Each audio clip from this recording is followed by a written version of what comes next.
wetting my instrument. My Uncle Stan used to slurp like this. Yep. I think It's like, dude, is that necessary?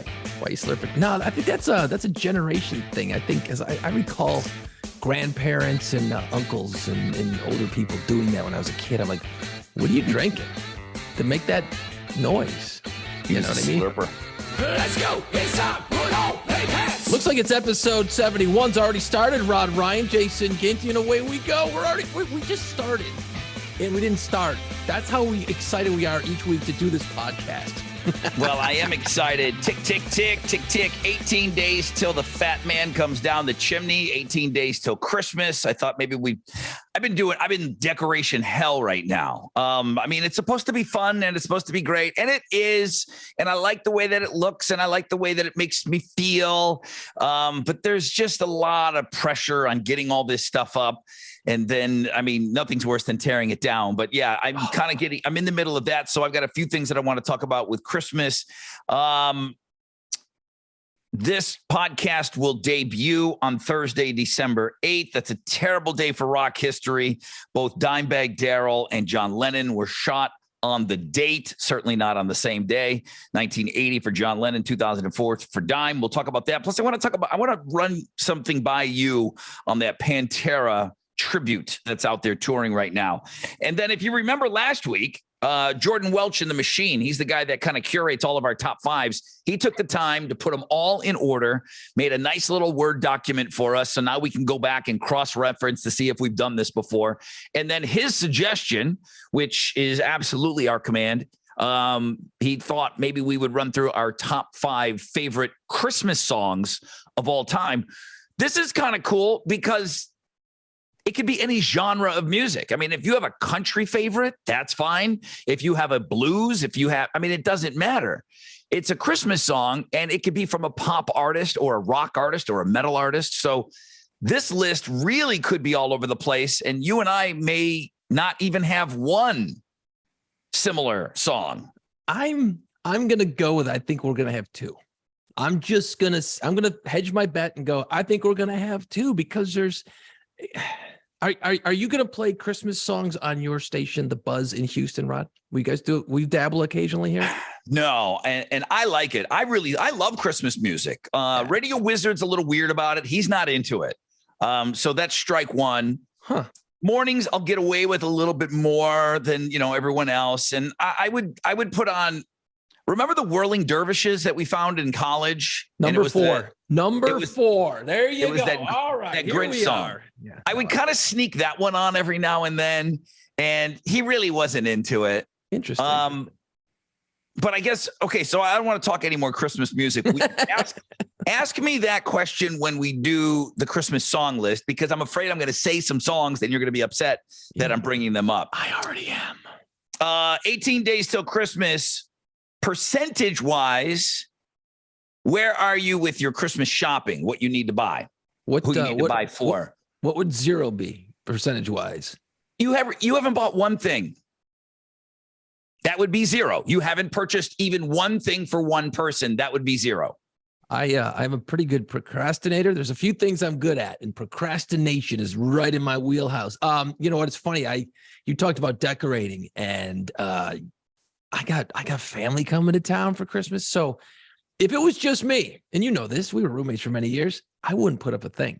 I just don't, I'm not that into it. Once it's up, I get excited, then I'm into it. It's that getting in the attic and finding the shit and wrestling with the lights and all this stuff. It's like that part, it really grinds my gears. But once it's up, I'm like, oh, this is pretty nice, man. I've got a Christmas playlist, and I got it cranked up for the whole couple of weeks, and I'm into it once I light the candle. Shopping wise, I got nothing so far, but I got to get into it because I'm not going to a store. Okay. Don't even think I'm going to a store. It's going to be online shopping. I'm not going to go get hit with a TV in the face at Walmart.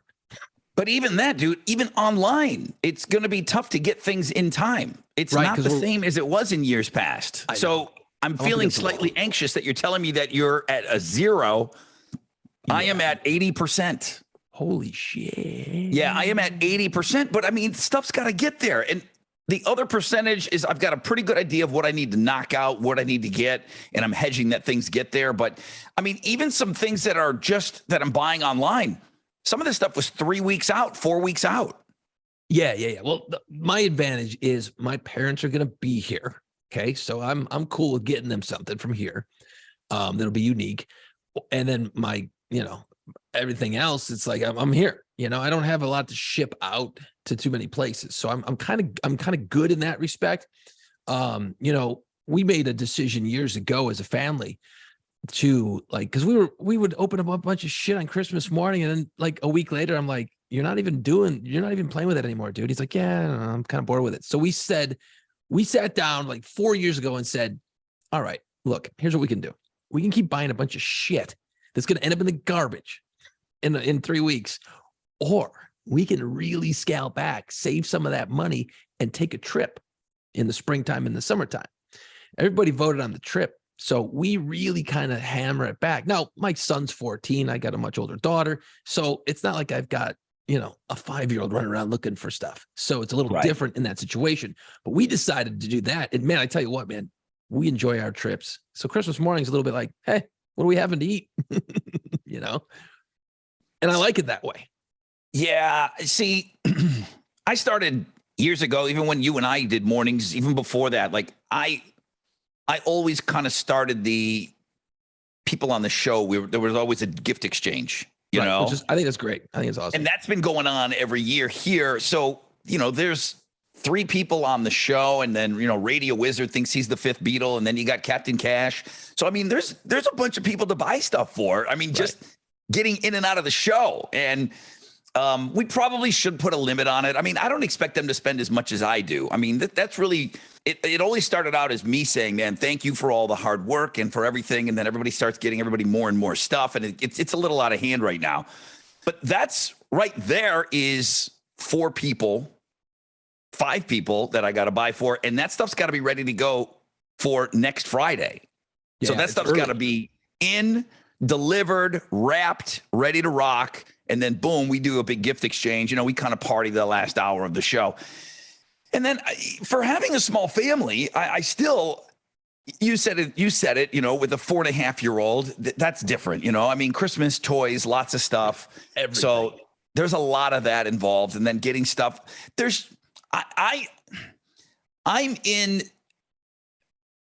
I'm in this thing where I give my mom and my sister, they kind of get some of the same stuff every year and they look forward to it. They look forward to a specific ornament that's going to have the date on it. Now that includes a picture of my kid usually.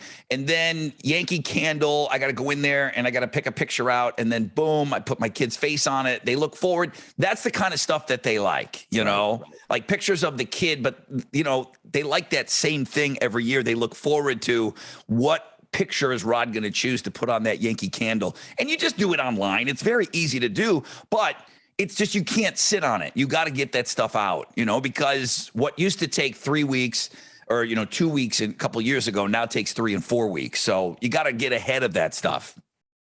I'm not looking forward to it. I'm like, ugh, I don't want to do it. But I know that like tonight, after I get the podcast loaded up and locked in, I'll probably be like doing a little shopping now that you've got me freaked out.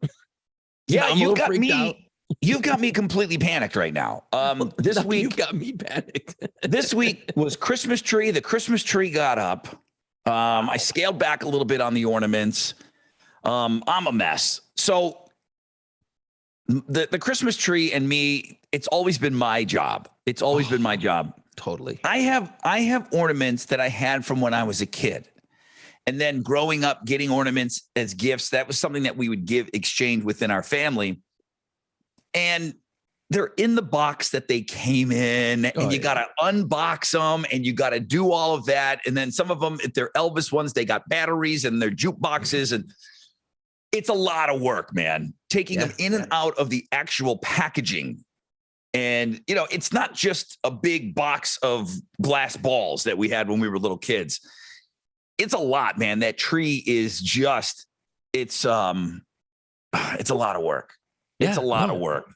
And I'm never fucking buying a pre-lit tree ever again. It looked nice for the first 2 years, and then year 3, boom, didn't light up anymore. I'm like, go fuck yourself. I don't even know how much extra I paid. I mean, I would string lights up on it anyways because it didn't have enough lights. But the whole pre-lit tree thing, that's a scam. Don't do it. Wait, you're not using a real tree then? You're not a real tree guy. No, I've always been an artificial tree guy. Yeah, see, I was cool with that for a long time, and then got married, and that changed. I'm a real tree guy now. I got to go out and find one of these fuckers somewhere. And Wait. You have to still go out and get one? Yeah, Bro, every year. You're freaking me out. Wait. Do you not have a Christmas tree up yet? Dude, I don't even have anything out of the attic yet. And here's why. I was gone for a week on vacation. If you could see my face on the YouTube, I mean, I'm panicked right now. I'm panicking. You're freaking me out, dude. Yeah. I know. I got shit to do. But then my wife has been traveling all this week. So we have not really landed yet in the house for a couple of weeks. So now this weekend it's all go time. I mean, it's go time because the parents are coming in a week after that. So I will turn this place upside down. It'll look like Santa Claus took a shit here by the end of the weekend. It'll be wild. I'm having some people. I don't have London this weekend, so I'm having some people over, and we're doing that's been my motivation to get everything ready for this weekend. So Saturday, I'm doing my first Santa Con. Gotcha.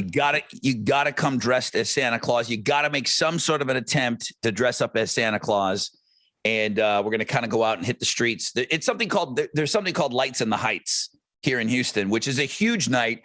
Bands are playing on porches and everything, all like within walking distance of here. So it's going to be a huge night to be out. So we're going to probably be rolling about 15, 20 people deep, all in Santa costumes. So Santa Con 1, it's certainly not anything that I invented. These things happen all over the place. Now in New Orleans this weekend, is there a Santa Claus run? They do the running of the Santa Claus, which is like hundreds and hundreds of people. Yeah, dressed as Santa Claus. They show. It looks so cool. It's awesome. So awesome. I've never done it. That's one of the things I've never done here in New Orleans. I don't know why. It's one of those like you're fucking running guy. Why don't you do it?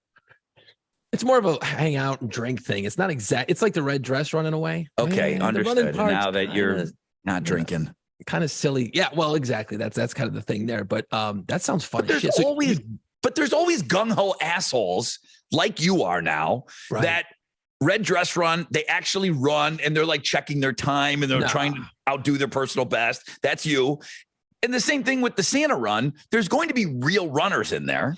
Totally. That are going to want to run. You should be running this weekend. I could be, but I won't be. I've got to decorate, Rod. I just told you I've got to decorate all weekend. I got shit to put up. I got to go get a tree. I got to get the ornaments out of the old brittle boxes and shit. And all. It's a fucking 24-minute 5K for you. Don't tell me you're busy. Well, yeah, but you got to get down there. You got to get the weird. I got to put the shorts on. This guy. No, I'm not doing that. But that sounds cool. Yeah, if you're gonna have people over, you got to have the deck. You got to have it really looking good. You know what I mean?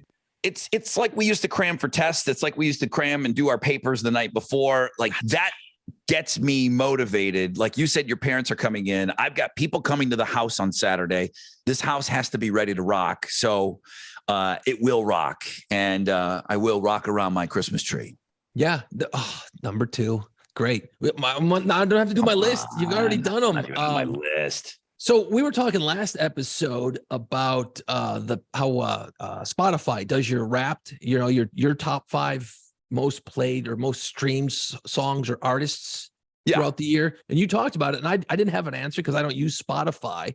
Nor do I. It was just, I thought it was a clever way of, it just showed you what you listen to the most. And it's cool if you use that platform. And I don't, but I did go back and run a most played on my, on my Apple, whatever the hell it's called now. So, and you can sort it by most plays, right? So my top 5: Tea Party, Linkin Park, Muse, Killers, Glorious Sons. Glorious Sons, I'm down with. Everything else, okay. The Glorious Sons, I love them. Oh, it's a fucking great band. Damn it, they're so great. They're so great. And I love them. That guy can write songs. And when I was talking to the record label about him, because, we were playing them for a little bit. Right. And of course, Canadian music, I'm going to always push for it. I love these guys. They're young dudes. And the label guy, or their manager, actually, I was talking to him, and he goes, I can't remember the singer's name. He said, that fucking guy can write a song every day. He can write. He can be in a party and he can go off on his own, go into another room and start writing. And he can write a song. It comes to him naturally. He can just write. Jesus. Now that's not saying that every song is like a banger and it's a single and it's a radio, but Sure. he is that prolific that it pours out of him. So, do it now while you're young. And I mean, think about it, there's not a lot of 35-year-olds writing hit songs. It's always people in their 20s. And right now it's just pouring out of that kid. And that's one of those things that, I'm a huge fan of. I always ask if I do an interview with somebody, I always like, hey, what is your muse? What is your process? How do you get to write these songs, And, like Tarantino's always said that before he sits down and starts writing his movie, he'll just start writing everything. He'll just get warmed up. He'll just be writing all crazy shit for a couple of weeks. That just starts the engine, gets you moving. And this guy, and Eminem did the same thing, or still does, I guess. He just always has a notepad with him and he's always writing lyrics. And he doesn't use 99% of it, but he wants to keep the instrument warm, wants to keep the engine warm before he jumps in the race. So this guy, we suck. We should know the guy's name, from Glorious Sons, him doing that, whether it's a hit or not, you just keep the machine rolling. You know what I mean? You're in, it's like if you're going to go in pitch in the 7th inning, you go warm up in the bullpen. You got to get loose. So if you keep it loose, it's good. It's very good. I was surprised in my top 5. I would have to be in a singing or I'd have to be in a songwriting competition, and it would have to be tomorrow. And then I would be able to write a song today. It doesn't flow from me. Brett Emmons is the Glorious Sons singer, and he's so good at what he does. It's a great band. His story, he's got some great stories within the songs, and the songs are awesome. Yeah. Now you want to have a good time on YouTube or digging around, dig up Glorious Sons, and that's your homework. And then just let us know in the comments section somewhere what you thought of that band, because they are badasses, man. Totally. I remember when my dad passed away, and talking with the priest and my cousin, whatever, and he's like, are you going to talk? And I said, man, I don't know, dude. I don't know if I'll be up for it, whatever. And it's a couple of days now. And I'm sitting there with a piece of paper and I'm like, we're going to write some stuff out. And again, honest to God, I had nothing. And then the morning of my dad's funeral, it just poured out of me. And I wrote, and it just flowed.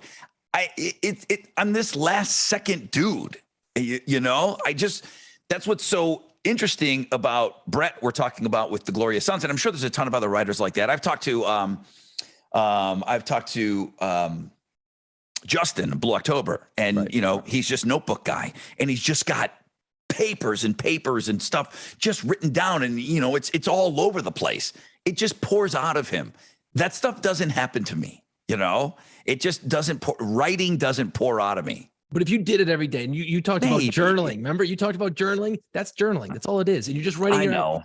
99% is going to be dog shit. David Lee Roth does the same thing, or did back in the day. He said his idea was that, look, if I'm thinking of it and my brain's telling me this is cool and I'm thinking this is cool, I should probably write that shit down. Yeah, but he's like fucking go back. Really smart.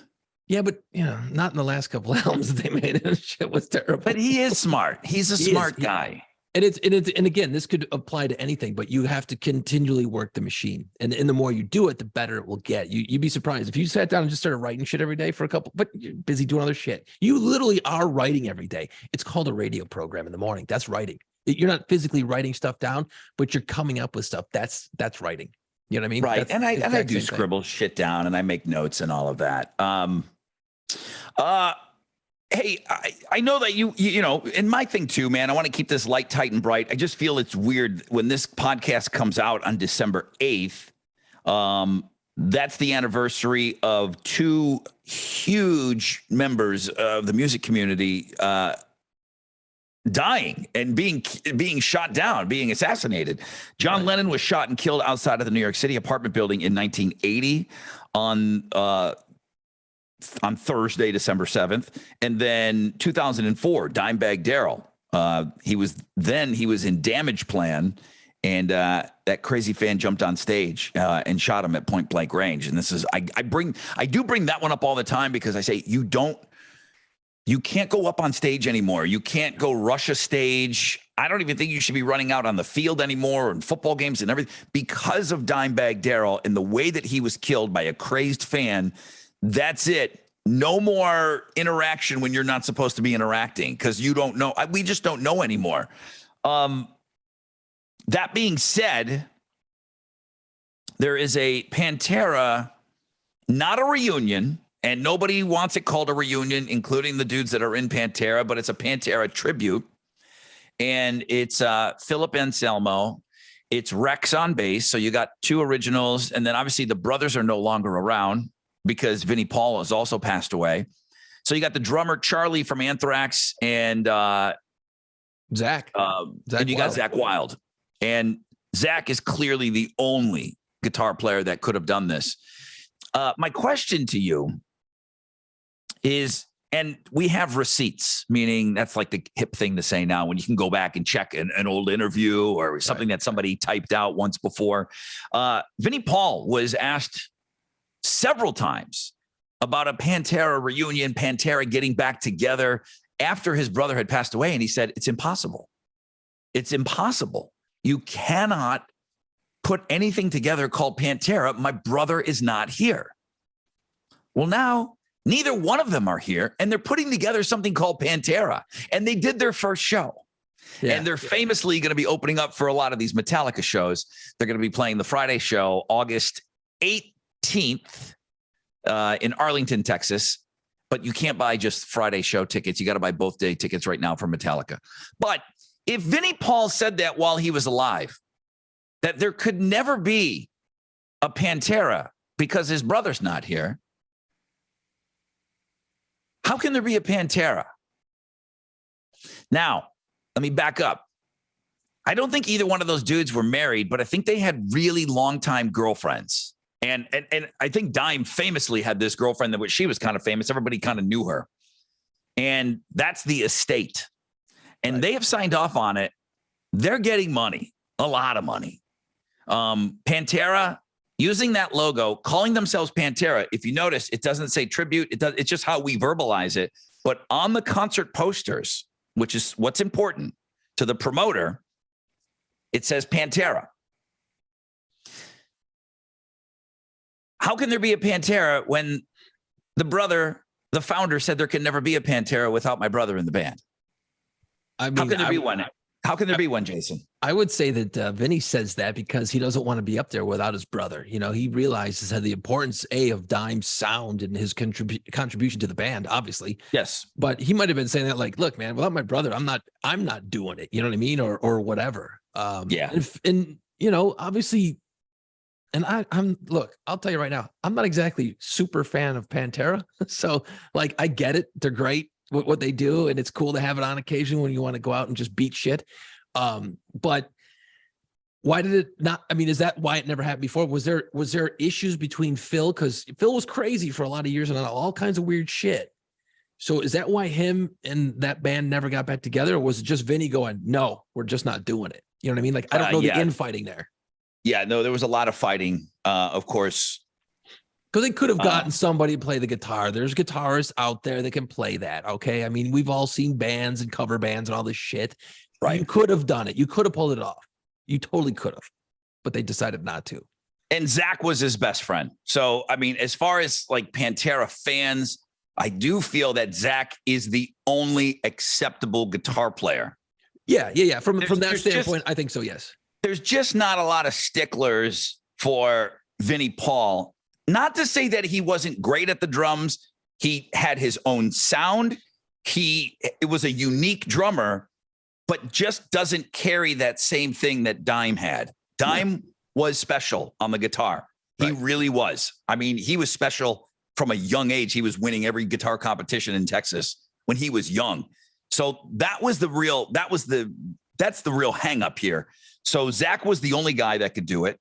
Zach knew Dime well. That makes it eases the blow of, you know, going out and calling themselves Pantera. I was just curious your thoughts on that. It doesn't keep me awake at night. And as a matter of fact, I want to see it. I do like Pantera, and I did get to see them live back in the day at Darien Lake. I would go see it. I would totally go see it. I mean, I like Pantera enough to go, and I would go see it. And you know, I think it's fine. I think the fact that you call it, Pantera, a tribute or whatever they're calling it, that's okay. If you word that way and you're not trying to, as long as you're not trying to fool anybody, then I'm okay. It's not like Journey going out. Okay. Journey is one dude left in the band, Neil Sean, and a bunch of other dudes. So that feels cheese to me. That feels like dog shit. Okay. I've never liked that. You just say, hey, it's Neil Sean and a bunch of guys, and we call ourselves Journey. But you care about that. Your average person does not care about that. Okay. Correct. Now, okay. So our buddy, Mark Petrocelli, who listens to every one of these podcasts, he was out working for Foghat forever. And the only original member in Foghat was the drummer. Right. Okay. People don't care about this stuff like you and I do. Foghat's playing tonight. Slow Ride. Let's go see him. Correct. Nobody's looking into it. Hey, who's in the band? I mean, there are going to be bands now. We are at a point where I do believe we're at a point that Foreigner does shows and there are no original members in Foreigner. I think we are at that point. And then I can promise you that Quiet Riot is out playing, and there are no original members in Quiet Riot, although Rudy is playing bass, and he's the guy that was in the videos and stuff like that. So there's your connective tissue. Rudy Sarzo on bass. Okay, there's somebody from Quiet Riot. Even though he's not an original guy, he was in the band. Okay. But we're going to get to a point where Kiss is going to go out as Kiss, and there's not going to be any founding members in it. It's going to happen. And there's probably some bands out there right now that it is happening that I'm just not 100% sure on. But like Journey, and I don't want to shit on anybody's band here, but a Journey fan is just somebody who doesn't know who's in the fucking band anyway. They just want to go hear Don't Stop Believin'. They don't care. They want to go have fun. It's not like, you're not worried about street cred when you're in Journey. I don't think, obviously you're not. You know what I mean? You're not worried about cool points. Pantera, that's different. That's got some hardcore motherfuckers that love that band. And it'd be interesting to see. Remember the movie Rockstar where they hold up the signs when Marky Mark took over as singer? You suck, bring back Bobby Beers or whatever his fucking name was, all that shit. Yep. It'd be interesting to see what kind of because that's an angry crowd that goes to a Pantera show. That's hardcore motherfuckers, man. Well, the AC/DC fans, after Bond passed away, that's true. That was brutal on Brian Johnson, and he even talks about it. There's so many different AC/DC docs out there that they were brutal on him. But he's a singer. The singers, if you're going to replace singers, and you know what Sammy Hagar went through, a guitar player, they're kind of over there. I mean, Dime's a different issue, obviously, because he was, a major part of that band. But, singer, does it sound like Phil? Is the song sound the same? I'm good. Yeah. At the end of the day, I mean, it's weird. I don't know. I don't mean to shit on Journey. Yeah, I do. People who love Journey don't give a fuck. They don't care. Foreigner, I couldn't name anyone other than Lou Gramm. If Steve Perry can sing some of that stuff, there are more guys now ousted from the original Journey that are still around. Okay. Neil Sean is the only guy out there, and he must own the name Journey because he's got the name and he's got that touring band. Right now, Neil, I believe, is the only guy. There are more ex-Journey members that are floating around out there that if they got together, they'd be a better Journey. And if Steve Perry can sing, you could potentially have two Journeys out there. Yeah, that's and that's happened before. Rat, Queensryche. There's been two versions of Rat that have been touring at the same time. There was Rat and Stephen Pearcy's Rat. And that's when the other Rat, I think, had like Jizzy Pearl singing. Right. And then there, like you said, there's two Queensryches out there. But I don't know that Jeff Tate calls it Queensryche. I think it's just he might play as Jeff Tate. There were some issues. They had some lawsuits go back and forth. And right now, Neil Sean is suing whatever the keyboard player was. About they'd already gone through all kinds of lawsuits with the naming rights and stuff. But now they're suing each other over like a credit card that happens to be in the Journey name or some shit. So, I mean, that's a fucking disaster in that band, man. But yet they're selling out all these shows. And it's like, yeah, I guess it doesn't matter anymore. Who cares? Yeah, Journey does big business. Yeah, Journey does big business for sure. It's not them, but nobody gives a shit, with that crowd. Nobody cares. Okay, cool. Don't Stop Believing. Let's go. Open arms. All right. Fire it up. Rod, I had this question posed to me over the weekend, just talking to some friends.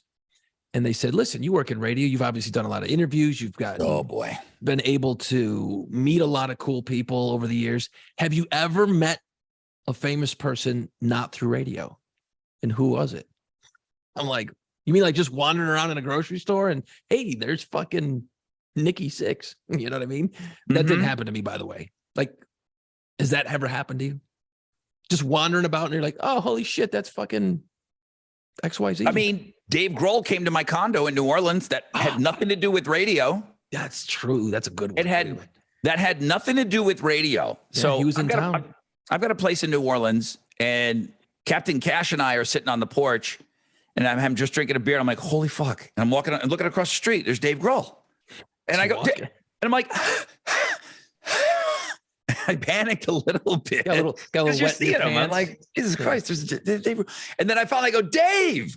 And he turns around and I'm like, you're awesome, dude. I'm going to see your show this weekend. He's like, all right, man. And then I'm like, you're blowing it. You're blowing it. I go, come up for a beer. And he goes, maybe later. And then he turned around. He's like, see ya. And then he walked away. Just nice, being nice though. So I had all these people over at the condo. Were you there that night? I was on my way there. I think Briggs was over and a bunch of people were over. I was heading that way and I get there and you guys tell the story. I'm like, fuck, the one time I'm late. Yeah. So we're walking down and I'm trying to get everybody out of my condo. So everybody's going down the stairs. And then I'm the last one. And when I get down to the end of the stairs, Dave Grohl is standing there receiving me at the end of my stairs saying, hey, what's up? And I went, you came back. Apparently he was walking back. This is hours later. And I told everybody that story. Only half the group really believed me. Dave was coming back and my friend Leslie was outside smoking. And she said, hey, Dave Grohl, this is Rod's place. He said hi to you. And you said you were going to come back and say, and talk to him. And he goes, okay, yeah. What's his name? And he walks into the courtyard. Jesus, and then boom, he greeted me. And then I'm like, dude, come on upstairs. He's like, nah, I can't do all that. And then, and that was it. So that's my best story that had nothing to do with radio. And then people have asked me, well, did you tell him who you were? And all? I'm like, there wasn't time, and he didn't care. I was just a fan, that's all that mattered. And then you and we saw Dave Grohl at a bar. Yeah. It was a different time, a different year. This is a different year. It's like he was was it the Fatted Calf? What's the bar right across from Reservation Hall? Yo Mama's. Yeah. He was right across the street there. We went in there. And actually that night I saw him earlier. He was outside of Cape Paul's. I was coming to meet you guys. And I was walking down Charter Street, and Cape Paul's is a famous restaurant on Charters. And he was standing outside having a smoke. I'm by myself. I look over. I'm like, is that fucking Dave Grohl? I'm like, holy shit, it's Dave. And I just was walking. I was on the other side of the street and I'm walking. I'm late, fucking meet you guys. And I look over. I'm like, hey, Dave. He goes, hey, man. I go, can't wait to see you, because they were playing the next night at Voodoo or something. I go, looking forward to the show. He goes, thanks, dude. And that was it. But you walked into the bar with us and you walked into Boondock Saint. And I said, hey, he's next door. And you said, I think Dave went into the bar next door. And you just said it so you said it so fucking matter-of-factly. And I just look at you. I said, is Dave Grohl in the bar right next door? I mean, they're sharing a wall where we are. I go, is Dave Grohl in the bar next door? And you're like, yeah. Yeah, he just walked in. I saw him. I waved to him. I said, hi again. Let's go over there. So we go over there and he's at the bar and he's smoking and he's drinking and he's just holding court with a couple of people around him. And we were with, I was with April and Dennis, the Australian. Yeah. And he pushed out on asking him for a picture. And I remember pushing April in there because she had not had a picture with him before. So got a picture with him and then he was cool. And he was walking out. And I think everybody wussed out on asking him for a picture. Yeah, I was just like, forget it. Because I had like it was such a weird night because I ran into him like 4 times that same evening. And I texted my wife for some reason. She didn't come out. I think I was out with my brother.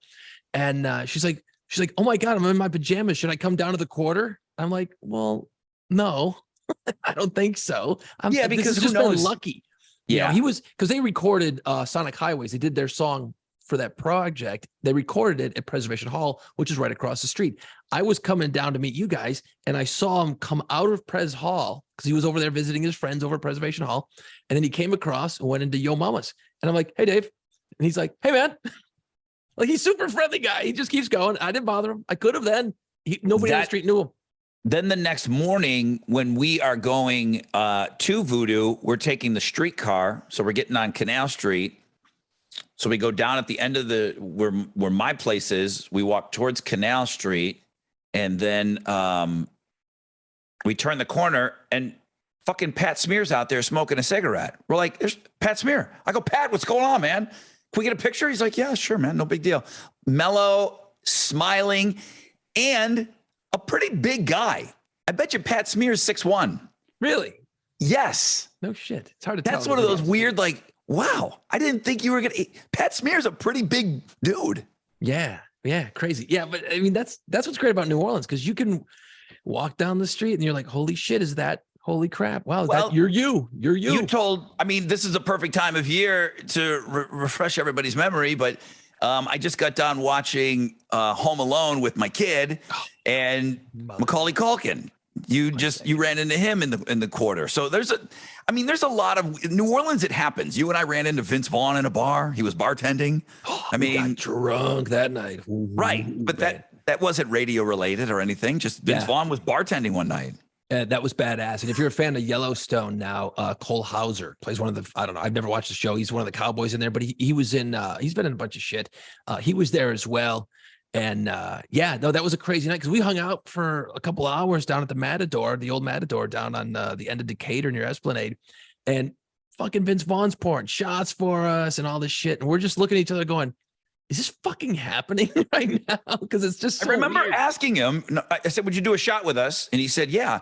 And I said, are you going to do what we're doing? Or are you pulling from a special bottle? Which means, he's going to pour this bottle of water. He drank what we drank. Yeah. And then I remember asking him, are you researching a role or something? He's like, no, man, I'm just helping out a buddy. I'm like, okay.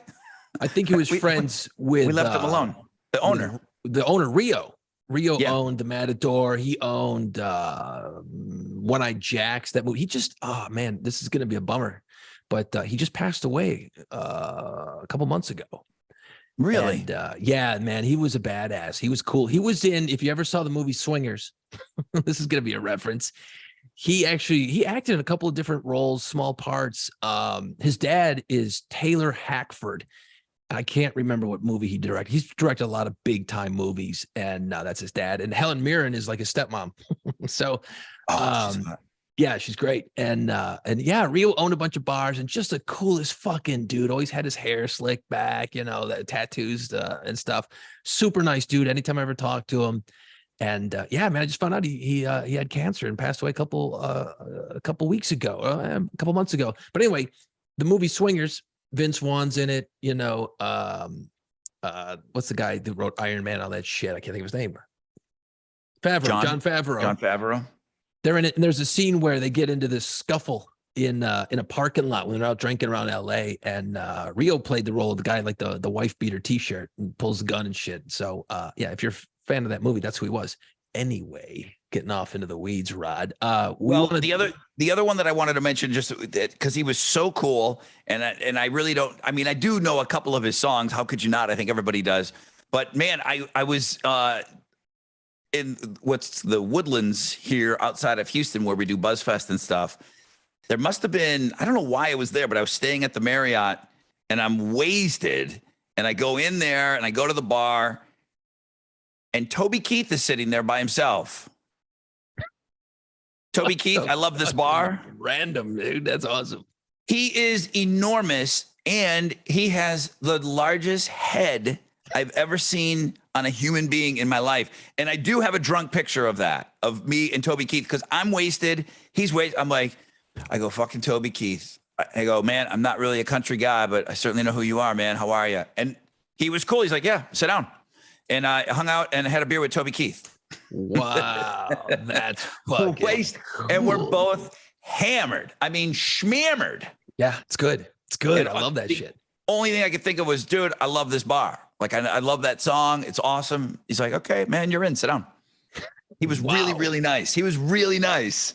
It's funny because you never know, like when they're off the clock and they're not like doing the meet and greets and all that bullshit. You never know if they're gonna be a miserable prick or they're gonna be cool, or you never know where you're gonna hit them. You know what I mean? Like, hey, man, yeah, great. You love my song. I love this part. That's great, dude. That's awesome. Who gives a Yeah. fuck? You know what I mean? Nah. Like, you could see where that could happen. Yeah, he was hammered and mellow and stuff, and I was hammered and mellow. So we were hammered and mellow together. It was cool. That's very cute. You and Toby Keith, hand in hand, drinking a beer. I like that, dude. Made my head look tiny. What the He fuck? made my head look petite. He was so it was enormous. He's a large man. What? He's like Jupiter to like our moon compared to you. Holy shit! Has he Yeah, got his I mean, own I got a big- gravitational pull? I have a big head. I know I Yeah. have a huge head. Yeah. And when I saw him, I'm like, dude, let's hang out, bro. Your head is so huge. Yeah, I we look got big tiny next to you. It's awesome. It's wild, dude. So Get some chicks. it's the holiday season, Rod. We got to go for our top 5 favorite Christmas songs. Yeah, top 5 favorite Christmas songs: rock, pop, country, anything traditional, right? Perry Yeah. Como, I don't care. Yeah, Johnny no, Mathis. Ooh, Bing wonderful, Crosby? wonderful. You Yeah. can go anywhere with this. I got some good ones here, man. I got a nice list. I gotta whittle it down to 5. So why don't you do a nice job with our sponsor here, Rod, and we'll get our top 5 favorite Christmas songs of all time. That's next. Our sponsor since day one, Pirates of the Quarter. That's right, Pirates of the Quarter. You hear us talking about the French Quarter all the time. You don't know who you're going to see. Well, I can tell you, roaming around the French Quarter, you're going to run into some pirates. That's for sure. Next time you visit New Orleans, book the Pirate Tour. It is a French Quarter walking tour. It's like no other. You can discover real pirate history of New Orleans. Book your tour at piratesofthequarter.com. If you've already taken the tour and at the time you didn't come away with a memento like a t-shirt, well, then you can go to the shop page right there, piratesofthequarter.com. They got a full range of t-shirts right now. They got kick-ass t-shirts for sale. Awesome stocking stuffer, ho, ho, ho, that time of year, all that good stuff if you've got a pirate fan that you need to buy for. So awesome Christmas gifts. But, man, the tour really is awesome. It's I know I sound like a broken record because I love New Orleans so much.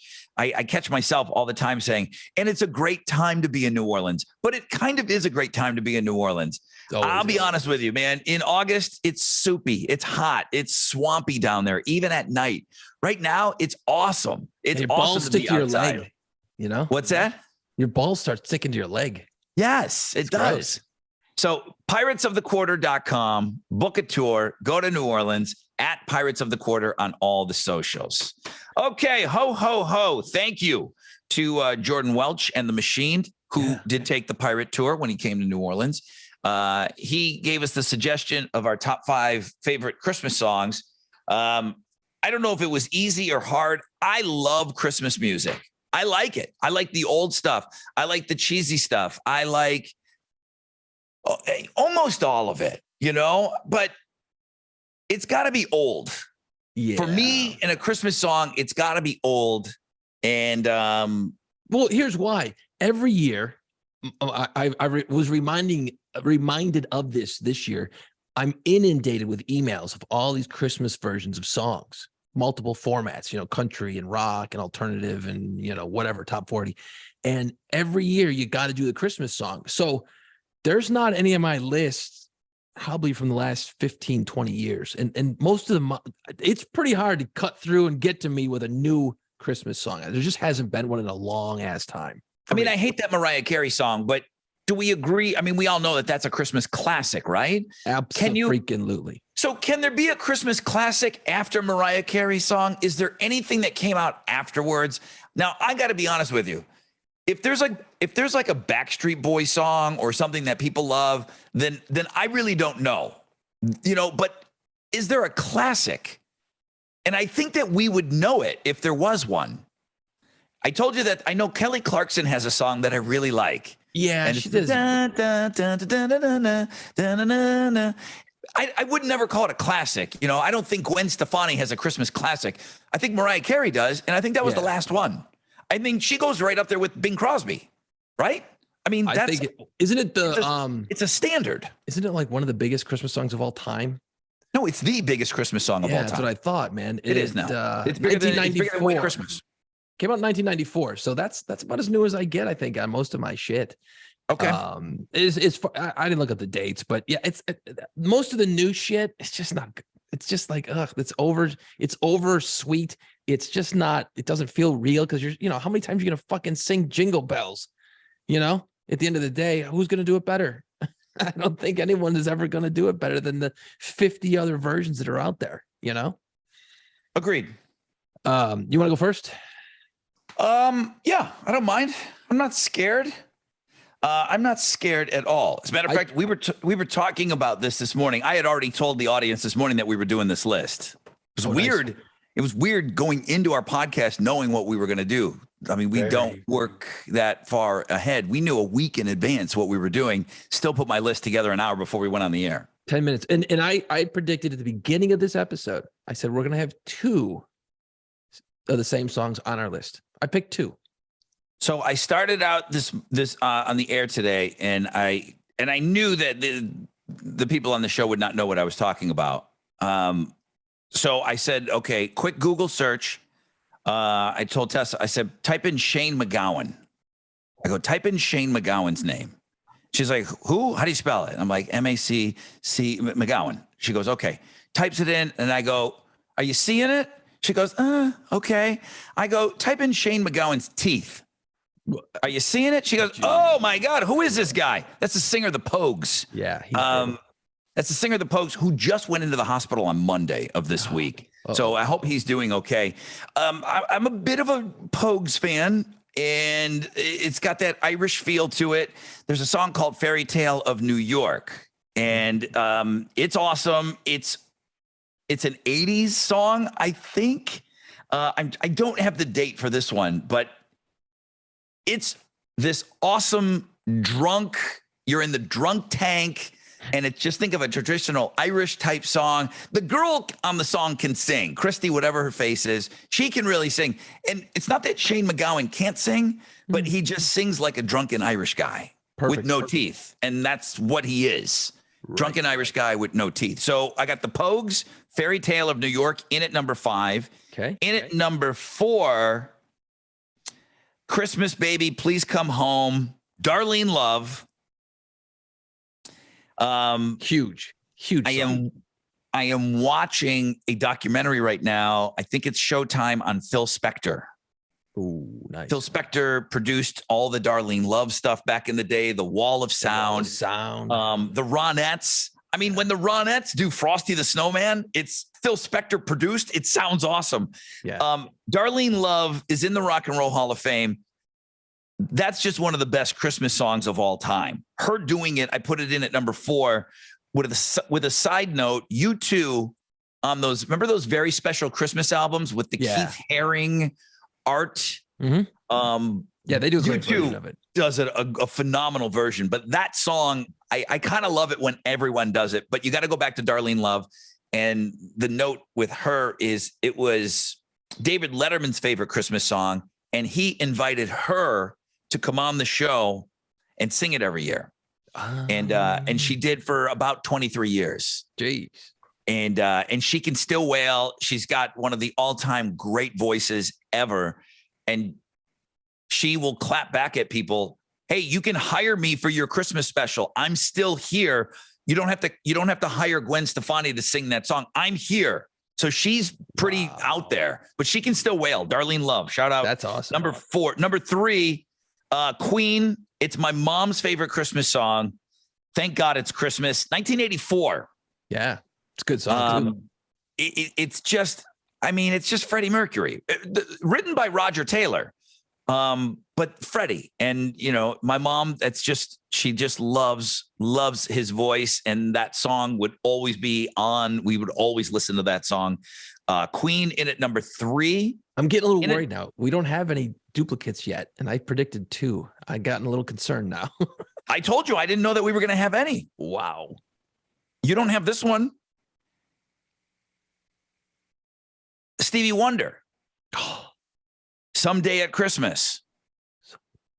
Someday at Christmas. Yeah, that was pretty good. That one's pretty good too. Yeah, yeah. Shit. Man won't be boys playing with bombs like kids with toys. Damn, I don't have that one either.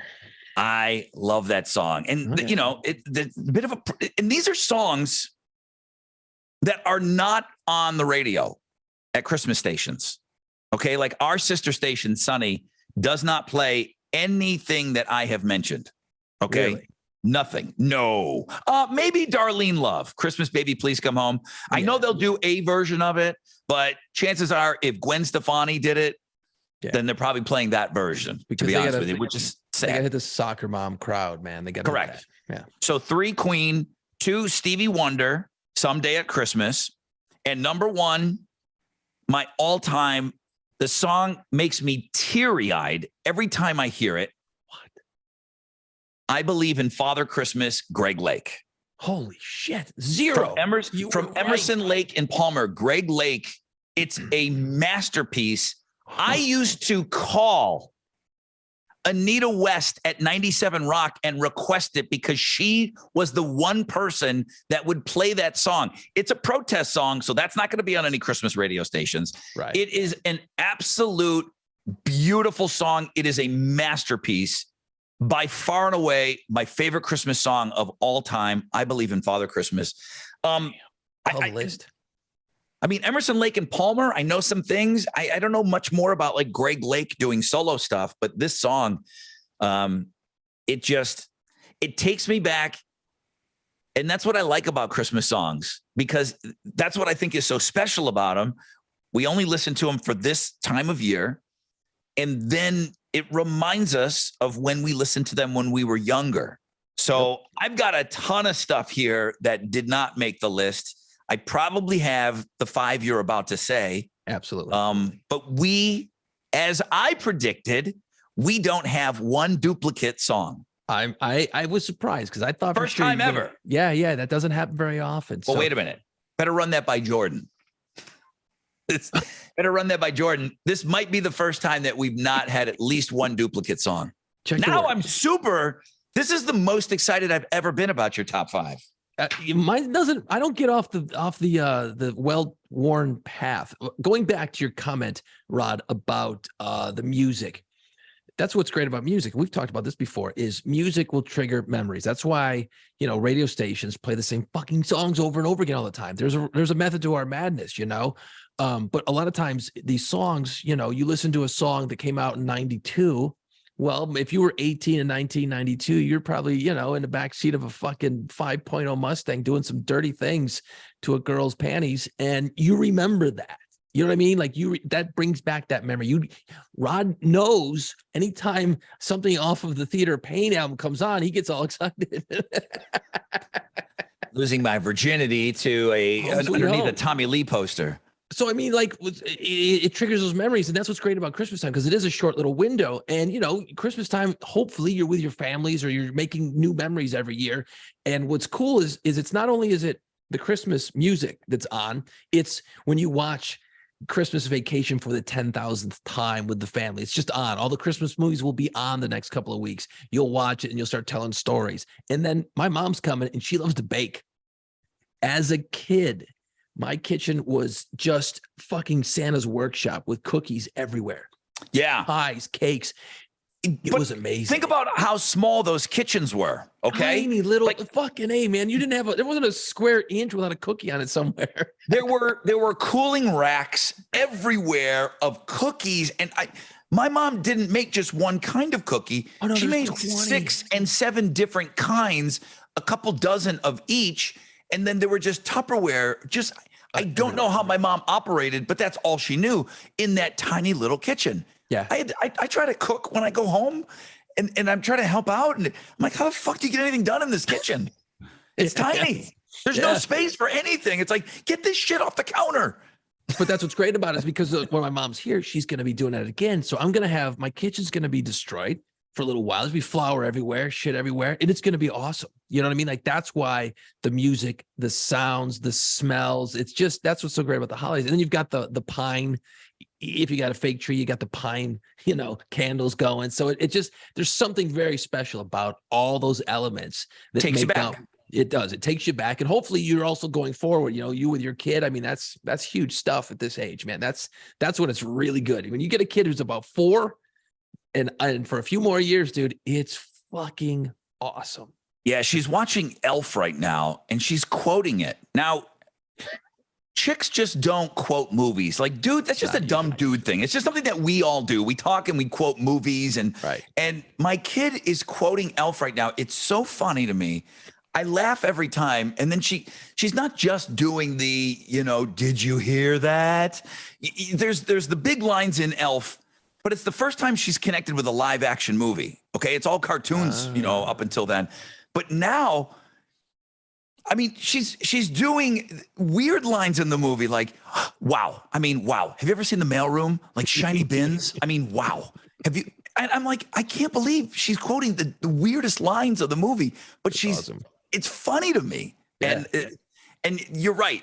And now we're having those shared experiences because I love watching Elf, and now watching it with her is the best. Now, of course, we got to watch it 6-7 times. I mean, I've already watched it 6 or 7 times. But it's still, she wants to put it on. Okay, let's watch again. But what's great about it at this age is, and my son, a few years ago, we were doing the same thing. We were connecting in all these movies, which is such a great ride. And after a while, I've seen Home Alone 2,000 times over the years, and it's kind of like, okay, it's cool. There's funny bits, but that's it. My son, I said, hey man, you got to watch Home Alone. Because I think he was probably maybe a year older than the age of the kid in the movie. So I'm like, oh, you're going to connect. This is going to be great. You're going to love this movie, right? So it starts, and he's like, oh, it's kind of old. I'm like, yeah, but just keep going. You keep going, He literally was laughing so hard at points in that movie. He fell off the couch from laughter. Because it's the booby traps. The booby traps are slapsticky. Okay. You're getting hit in the face with a paint can. That's funny to a little kid. So that was on. And again, London's 4.5. The beginning of that movie, they're kind of, and again, you and you wouldn't even think anything of it because it's a PG movie, but they're saying things like, I hate you. Yeah. And I wish you weren't my brother. And, you're a jerk. And the way that they're talking is like, whoa, this is a little harsh right now because I'm not watching this sort of thing with my kid yet. And, her mom's probably not going to be happy, but I let it play because I knew that she would later on like it. But when the kids are interacting with one another, they're pretty harsh on each other. Yeah. Nothing even close to an R rating. No, but the things that they're saying, I mean, my kids to a point, we don't say stupid.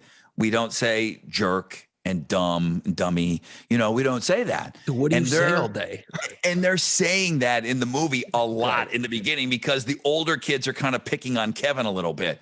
Yeah. So that was a weird thing. That was a little rocky moment to get through, but the rest of it, she kind of liked it, but nothing is connecting like Elf right now. It's so great.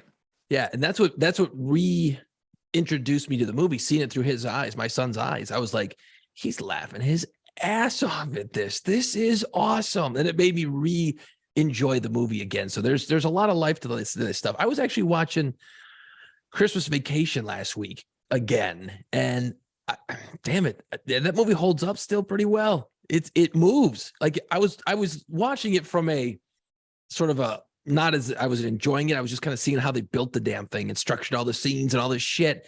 And it's like every scene is just packed and it rolls into the next one. And it's all saying something. Every scene is loaded. John Hughes. That's all I got to say. It's John Hughes. So brilliant. Yeah. Anyway, my top 5 favorite Christmas songs. I won't belabor this. This is a pretty simple list. Number 5. We just talked about this guy, John Lennon. Happy Christmas. War's over. Love it. I love it. I love the message. I love all of it. And then the kids at the end, you're like, ooh, this is good. It's heavy. It's heavy, but it's good. That's number 5. Number 4. I didn't get turned on to this song until a few years ago when I was doing the Christmas classic rock station. Tom Petty, Christmas All Over Again. I wish we could play these songs. Yeah, it would definitely enhance these lists. Yeah. Christmas All Over Again from Tom Petty. Look it up. It's fucking really good. It's really good. I like the song. It's Christmas all over again. I could just sing them if you want. It's probably not going to help. Let's see here. Number 4, number 3. And in this one, I love this one. Not because of the ensemble of it all, but I like it. It's just got such a weird sound to it. The way they produced it and stuff. It's the Band-Aid song, Do They Know It's Christmas? Love Right. it. That was the one but that sound, what is that in the beginning? Is that like a drum or some shit? What are they playing? It's got this real deep, it doesn't sound happy Christmas at all. It's just this real heavy, weird music. I don't know. I can't describe it. Anyway, you know the song. I know what you're talking about. It's like a droning thing. It's probably a keyboard, considering the age of the song. So it's probably a keyboard, and then they're using like the bells. Dong, Right. It's dong, cool as shit. dong. Though. This, And there's cool drum. Dong, dong, Yeah. dong.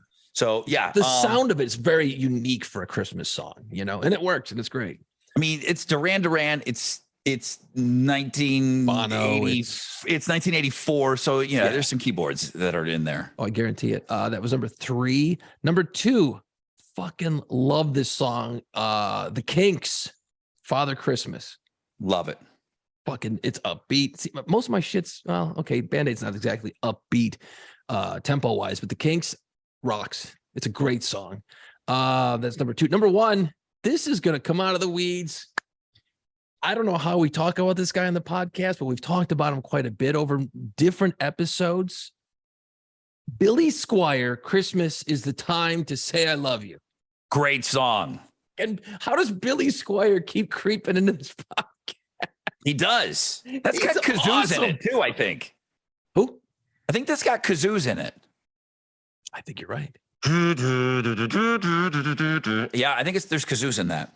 What a great song. What a great song. Just what happened to Billy Squier, man? He just made that one video and it just killed him. He wrote some damn fine songs. We've talked about what happened to Billy Squier. I know. You just boy, and it's a shame because you know what? You should get a second shot. You really that should not happen like that. But anyway, what was kind of bubbling under? Because I got a few here that I love that aren't on the list.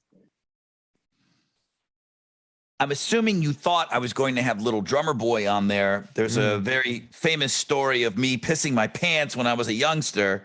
Little Drummer Boy is still one of the best Christmas songs of all time.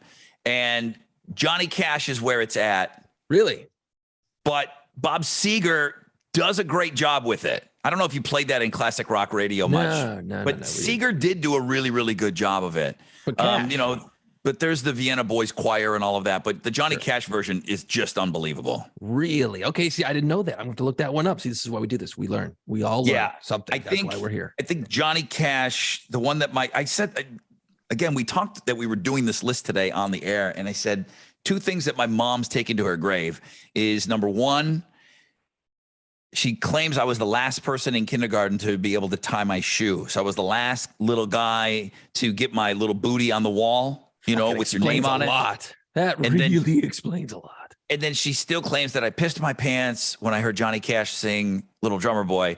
And I've tried to get her to tell me that those 2 things are not true. And she's just not budging. She's just not budging. She is taking those things to the afterlife. So I'm going to have to live my life with those 2 stories, believing that they are apparently true. So Little Drummer Boy is just an unbelievable song. It really is. Going back to and a lot of these songs, we would get those very special Christmas albums. Yeah. The Smashing Pumpkins wrote an original Christmas song, and it's really good. It's really, and I think really it's just good. called Christmas Time. Yeah. And it's really, really good. But one of the big takeaways, I think, from that very special Christmas, and it might be that first one, the one that has U2 on it, Christmas Baby, Please Come Home. I don't know where else I would have gotten it. But Run DMC, Christmas in Hollis. Christmas in Hollis was another good one. Yeah, that's good. That had to have come on those very special Christmas albums. Yeah, because we were getting those into the station and shit. I didn't have Run DMC growing up. This is 1987, I think. I wasn't exactly. That's a fucking classic Christmas song. It's so good. The sampling, what they use with the horns and everything, it's great. I mean, it's great. I can't relate to, where the song takes you, but a great song is a great song. Absolutely. And that was an awesome one. The other Little Drummer Boy I wanted to mention, which this used to be impossible to find back in the day, but it was Bing Crosby used to host a Christmas special every year. Your parents would know about it, or depending on how old you are, your grandparents would know about it. Our parents used to watch Bing Crosby and his Christmas special, and David Bowie came on, and it was truly like the old guy, and David Bowie was the young guy. So think about, David Bowie was in his 20s, and it was really radical that he was on with Bing Crosby, and they did a beautiful version of Little Drummer Boy, Peace on Earth, where they kind of mashed the two songs together. And it's awesome. It was impossible to find forever. And then the internet came along, and then everything was available to us. And the story goes, and I don't have it exactly 100%, but there's a lot of heated discussions about how that was going to go. Like Bing wanted David Bowie to sing something like Little Drummer Boy. And Bowie's like, I'm not fucking singing that song. And then Bowie said, well, I want to do Peace on Earth. And then they figured out how to mush them together, and it worked. You know what I mean? Like they figured it out. But there's definitely, to get that to happen, it wasn't just, hey, you guys want to do this? They're like, yeah, sure. Yeah. I don't think either one of them even wanted to do it. You know what I mean? It wasn't like, okay, let's do this. No, they had to be worked to get it to happen. Yeah, it's awesome. Oh, it's a great freaking song. It is absolutely amazing. That's some serious baritone going on that song, man. It's really cool. Elton John, Step Into Christmas. Love it. I love that song. Yep. I love that one. I do. It's a great song, man. It's upbeat. It's a great song. Yeah, it is. It's upbeat. And that's 70s. That song is old. Where are we on Wham's Last Christmas? Because I like it. I'm sorry. I like it. It's fucking great. It is my number one least favorite Christmas song of all time. Really? I hate it. And then when I hear Taylor Swift's version, and it's every time I'll say it, her voice is not special. No. Now, she's a great songwriter, and I don't even know if she's a great performer, but she must be if she's selling out, people are losing their mind. So I'm assuming that is she like a showman? Is she amazing on stage? Yeah. And all of that? I saw her with my daughter years ago before she went into like Taylor Swift world. So I guess that makes me a Swiftie. I'm not sure. But yeah, she was great, man. She plays all kinds of different instruments. She's changing shit around. Okay. She's got the stage production, the whole thing. Her cover of Last Christmas is one of the most lazy cover songs I've ever heard. Really? I just listen to her voice, and it's just like, okay, guys, hit play, record. I got to be somewhere. Boom. That's what it sounds like to me. That sucks. But I don't like the song, though. I can't stand that Wham version, or that's their song. Killers' Don't Shoot Me Santa is pretty cool. The Killers song. It's okay. I don't love it. On everything Killers. I like a lot of Killer stuff, but that song is okay. I don't, it's not going to be on a high rotation at the house over the holidays, but it'll be on a rotation for sure. Yeah, no, there's a lot of good shit out there. Whirling Dervishes I had as a sidebar, because when that comes on, it's so like powerful. That song is a powerful song. The way they do it, it really hits you hard. And it's like, you're like, at first you don't know what's going on. Then you hear it and you're like, oh, fuck, that's the Grinch song. That's awesome. Somebody's going to email us. There was a rock band that did it in the Whirling Dervish style. That Whirling Dervish cover, because that was a band. The only thing that I ever did anything with them was that cover that they did of the Grinch. Right. But they did put out other music. They were like an alternative band 25 years ago, 30 years ago in college radio. But there was a rock band that came out with a version, and the guy's got the cool voice and the whole thing. And I want to say within the last 3 years, somebody will email us and send us that YouTube video. And it is good. It is good. It may have even come out like during the pandemic. Big Bad Voodoo Daddy does a cool version of it too. It's not as thick and heavy as the Whirling Dervishes. It's more fun and upbeat. They have a whole Christmas album that's really good. Yeah, the whole thing is really cool. I'm fine with the whole swing thing when it comes to Christmas. It works. Nothing is out of date with Christmas, So think about that swing movement. I'm down for anything for Christmas.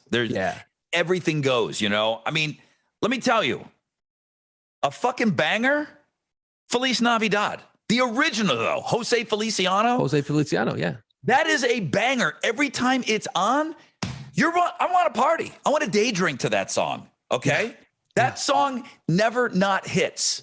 Boom. No, I don't know why it was. It should have been in my top 5. It really is Such an unbelievable song. And that, yeah, okay, I'm fucking in. Where are we going? I'm partying.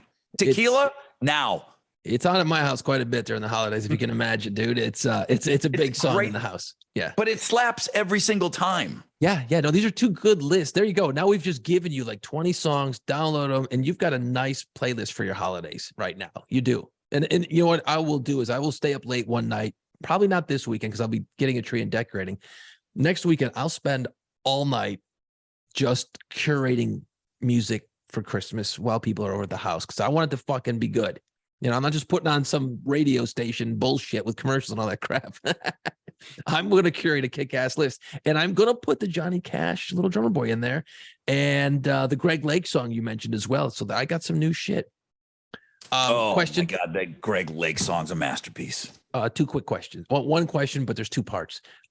Did Kiss do a Christmas song? It seems like something they would have done because there's money involved. Wow. I mean, you think they would have? I mean, you'd think they would do some stupid, just really dumb song called Merry Christmas. You think they would have just to do it.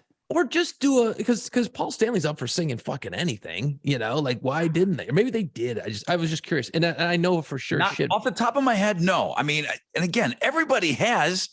Yeah. Judas Priest, Twisted Sister. I mean, Twisted Sister's got a whole album. Kiss. That's what I was like, huh? I wonder if anybody should have. You think Kiss would have pulled something off with a? There is a Kiss White Christmas 1985 on YouTube. Ooh. So it looks the 12 like days of Kissmas. Stop it.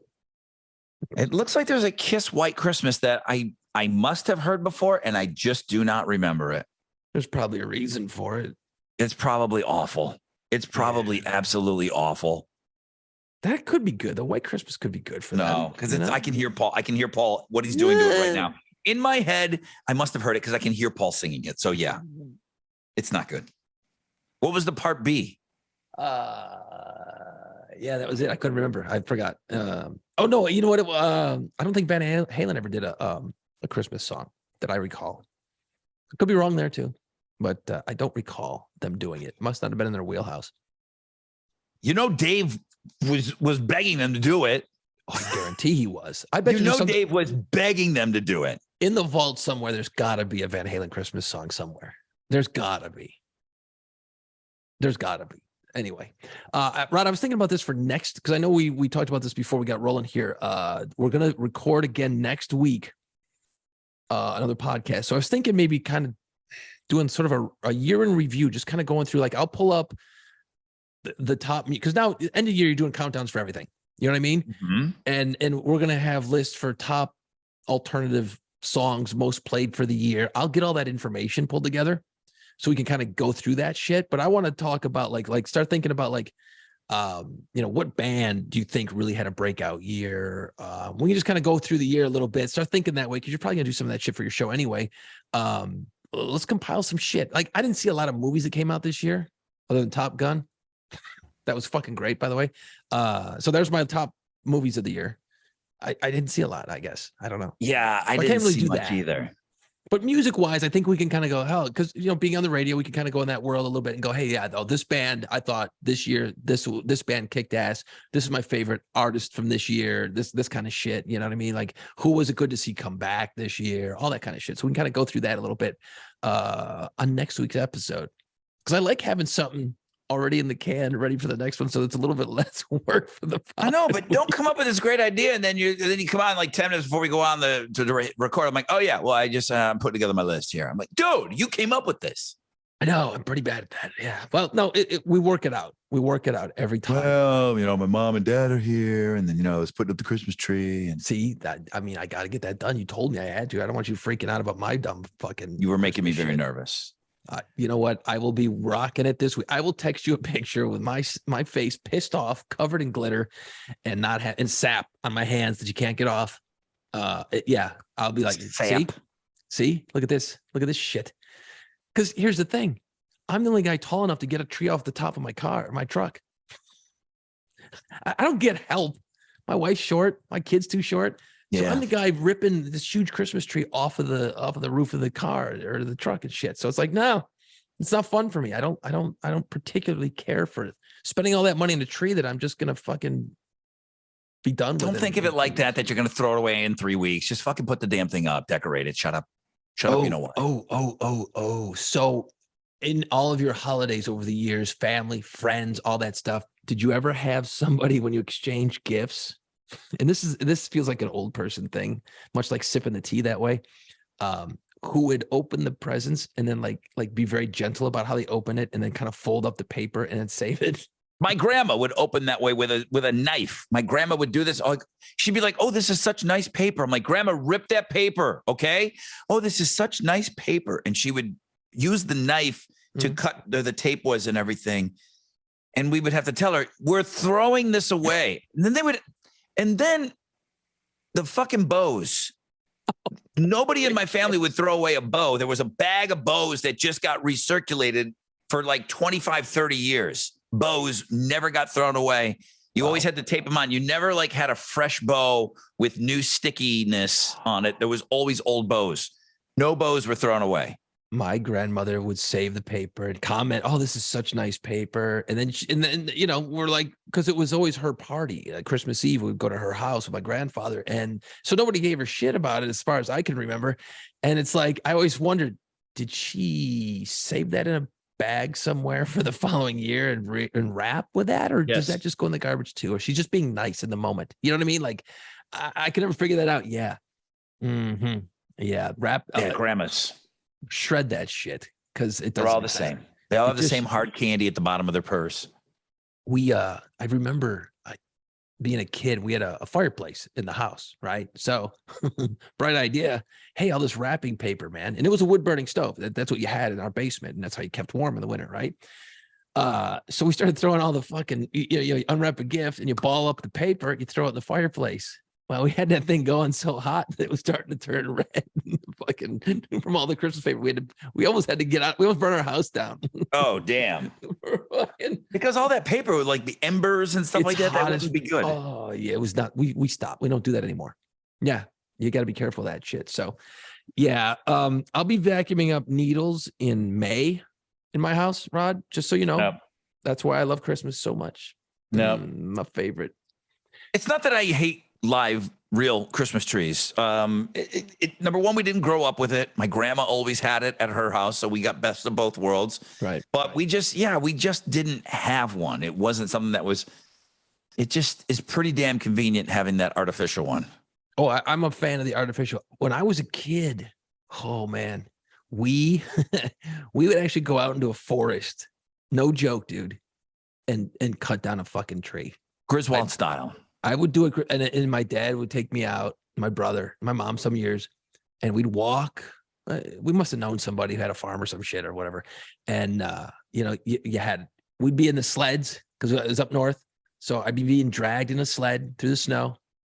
Dad's got the big saw that thing down, dragged the tree out of the forest, put it on the truck. It was so it wasn't even like one of these come and cut it down in this area that all these trees are been grown to be cut down. It may have been, but my recollection is not the best. And I remember one year, my mom telling me the story. I remember being a little kid, and I had pissed my pants. Remember snowmobile suits? Remember those things? They were like, they're onesies, but they're like winter jackets, but they go all the way down to your feet, right? And it's one piece. That's, as a little kid, that's what you wore up north. That way you didn't freeze your balls off. And it was easier for a kid. You didn't have pants and a jacket. You just had the snowmobile suit. Zip that thing up, put the scarf on the hat and the mittens, and you're good to go, right? Yep. Well, my dad took me out, and somehow he'd been out drinking all day. So then we went out and cut down a tree. It was huge, right? Come home, the tree's way too fucking big. Can't even get in the house. I had pissed my pants. It was fucking awesome. You pissed your pants inside the snowmobile suit? Yeah, that just lingers. That doesn't come out. That just stays in there and just gets in there and gets itchy and shit. And your balls stick to your leg. It's like August in New Orleans. You know what I mean? You have known the story of me pissing my pants listening to the Little Drummer Boy for about 30 years. Pretty close, yeah. And you never once wanted to say, well, okay, Rod, I've been kind of razzing you about this for long enough. Here's the time that I pissed my pants. You're just bringing this up now. You've known that story for 25 years. Easily, yeah. Yeah. Okay. And never once you wanted to say, hey, bro, listen, don't feel bad because here's what happened to me. You're just doing that now. Yeah. Well, I was saving it for the podcast. You know how it is. You don't want to give all the good material out, just chitty chatting. I've been saving it for this particular moment. There was no such thing as podcast 25 years ago, jackass. I was thinking about it though. I'm going to save this. This is going to be gold someday, Hey, I shared. Okay. So now I would say we're even. We're good. Okay. Good stuff today. You've been laughing at that for 25 years easily. Yeah. Usually about this time of year, I'll send you a text with a little fucking drummer boy and I will just draw and piss coming down his legs. Then say, hey, Rod. It's a fucking hoot. I look forward to that text every year. It's funny to me. It's really funny. So yeah. Jason, final thoughts? When you're a little kid, you get to piss your pants. It happens, Rod. No harm, no foul. It's just funny the way the story came out. Because I remember this well. In fact, my mom's going to bring it up when she's here.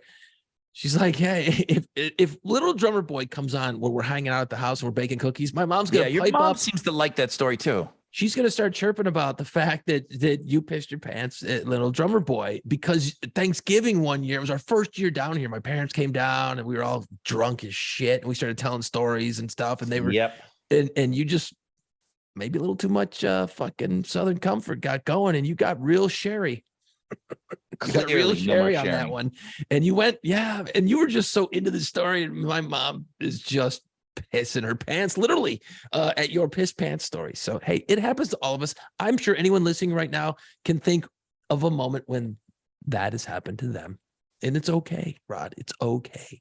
We don't look at you any differently just because you couldn't tie your shoes. Okay. No more stories.